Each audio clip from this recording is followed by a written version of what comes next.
Okay,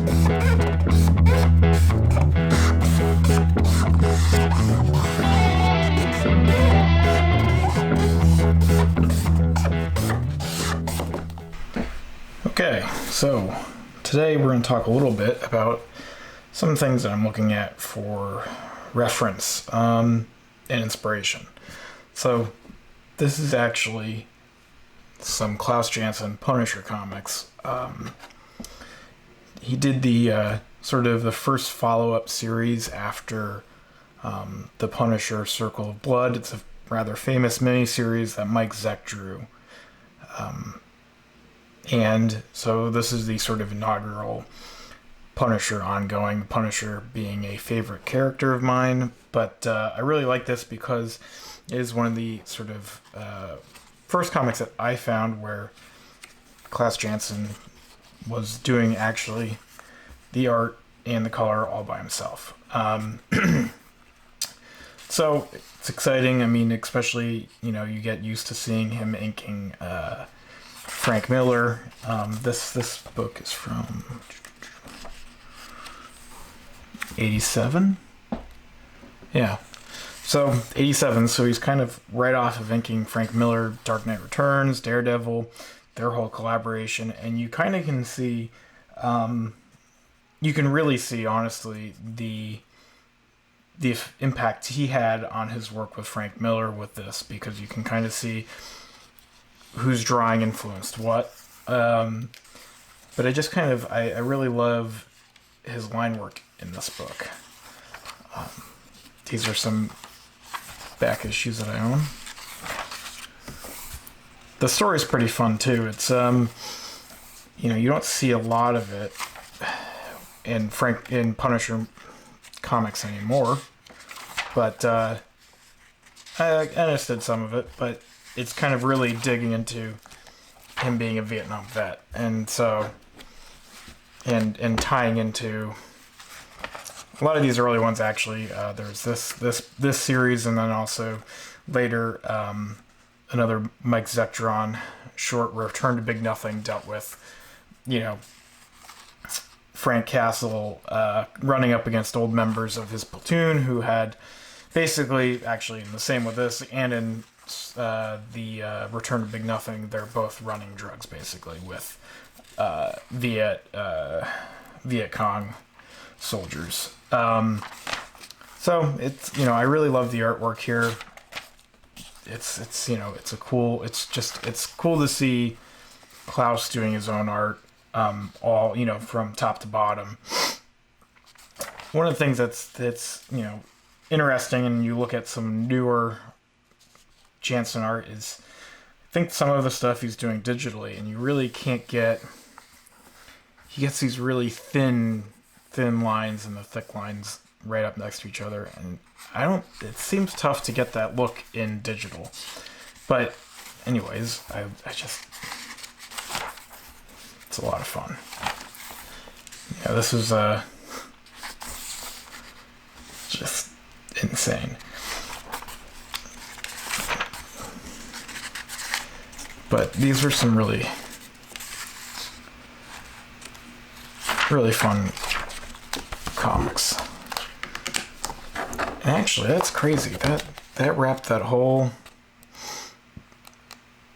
He wraps this whole thing up in that whole story arc just takes two issues, and it's done.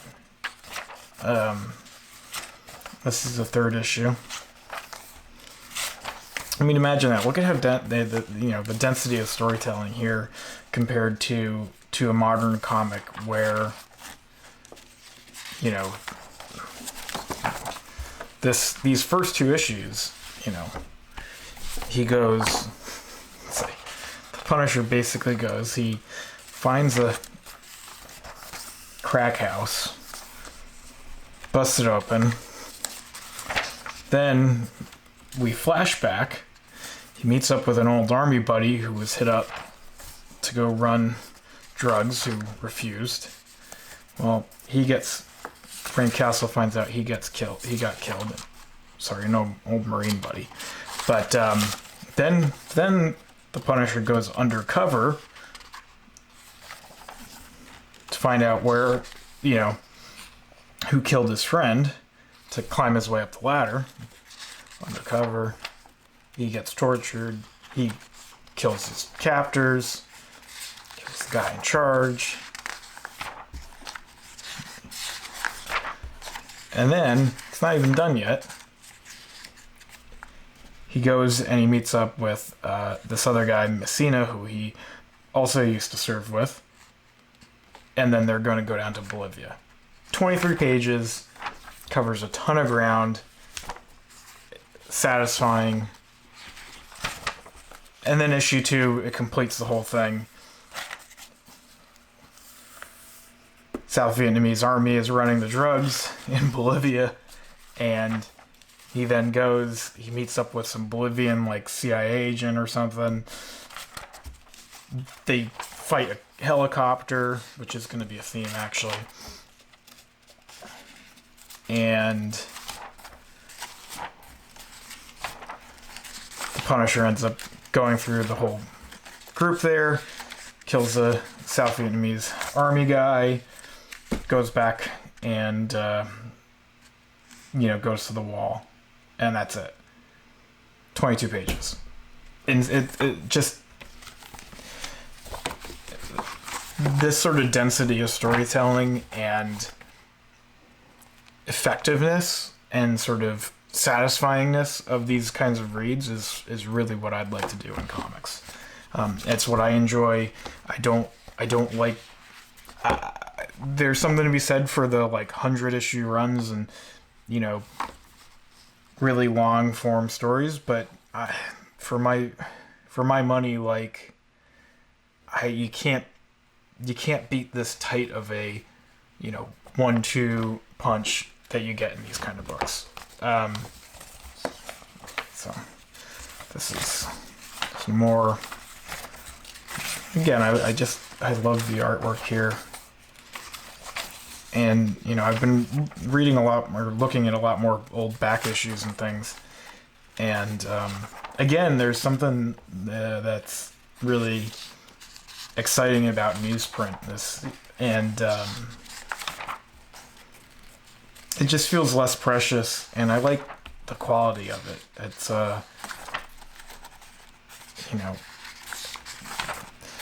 comics are theoretically supposed to be somewhat disposable. They're things that you can read relatively quickly and enjoy. I think that form should define function in some cases. And, again, we're going to look at some nicer printed ones, but for the monthlies, I wish we'd go back to newsprint. So, the other thing that I've got here, and this is when Marvel was doing the Essential books, which were great because they were, super cheap, and you got, a ton of comics.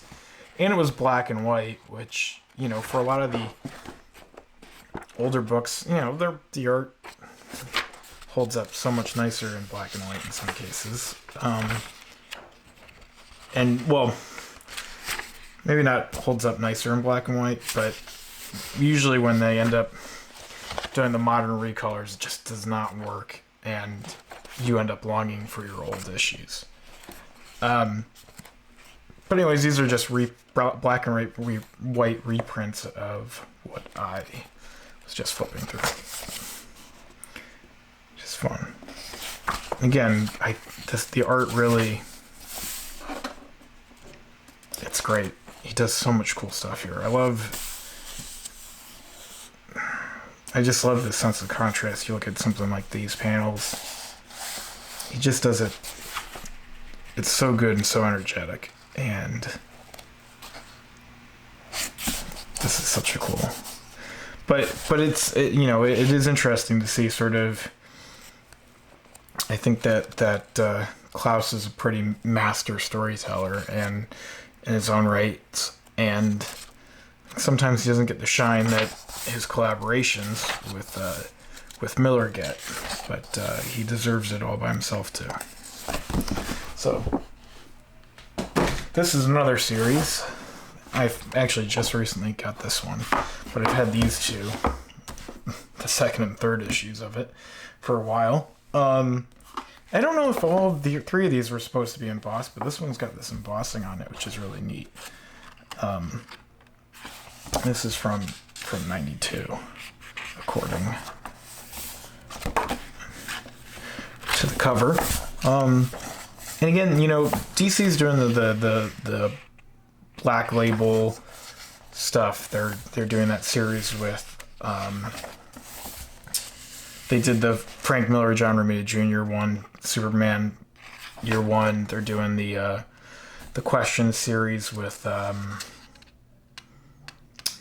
Dennis Cowan's drawing it, and Bill Sienkiewicz is doing the inks. And who's writing? I can't remember who's writing it. But that's a great series. And then they're also doing, I like the Daniel Warren Johnson Wonder Woman book is also good. But they kind of, the thing I like is they're adopting this format, which is this old prestige format that they used to do, where it's, you know, each issue is like a double length issue. It's got a spine, so you can actually put it on a bookshelf and find it, which is nice. And it's a cool format. And again, it's you know, before the graphic novel was king, I kind of this is a format that I like to see, that we're seeing kind of come back a little bit. I think it's, you know, if you're gonna pay for the $5 single issue, or in the case of today, you know, DC Black Label is pricing a book like this at, they're like, you know, $6.99, $7. Back then there were $6. It's more satisfying, and it feels better, and you don't have to, you know, when you flip through it, you don't feel like you're getting something that's just 22 pages of not much happening. You're getting your full part of a story, and it's a satisfying read by itself. And again, like, I feel like there's the floppies should be cheap. If you're going to do a 22 pager, it should be a cheap thing, and, you know, the story should zip along, and you should be able to pick one up and feel satisfied. And I think that's the exception, not the rule anymore. But I like seeing formats like this, where if you're going to tell a longer story, give us a lot more for a buck. And again, this is Klaus Janson is doing pencils and inks. Sam Otis is coloring it. John Workman's doing the letters. Chichester and Margaret Clark are writing it. It's a fun series. You know, it's better than the usual superhero team-up book. You know, there isn't the Punisher clearly at the end of the first issue almost assassinates Captain America, but it's got they don't end up just beating each other up for 3 issues over a misunderstanding. They end up working together, and it, you know, makes for a fun comic. It's distrustful of government, which is always something that I like, and you get some really cool, like, I love this panel. And you get some really cool moments, and it's fun to see the two juxtaposed. And it's, you know, the comic makes a lot of allusions to, you know, Captain America as a relic of World War II, and Frank Castle of Vietnam, and it, you know, makes some direct comparisons between their wars, I guess. You know, again, I really enjoy his art here. You know, and some of it's interesting because you can see more of Klaus Janson's stylistic tics here, whereas in these comics, he's drawing much more like he did with Frank Miller. Whereas this is more, you can see, even if you look at you can just see how the difference in the way he's drawing his figures. They're a little bit more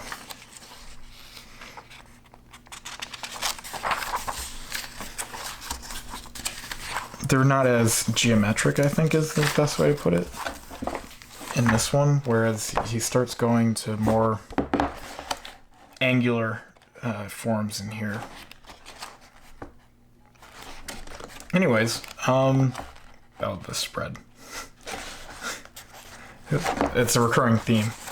The Punisher shooting down helicopters in these books. It happens here. Happens here. It's the Punisher does not like helicopters, according to Klaus Janson.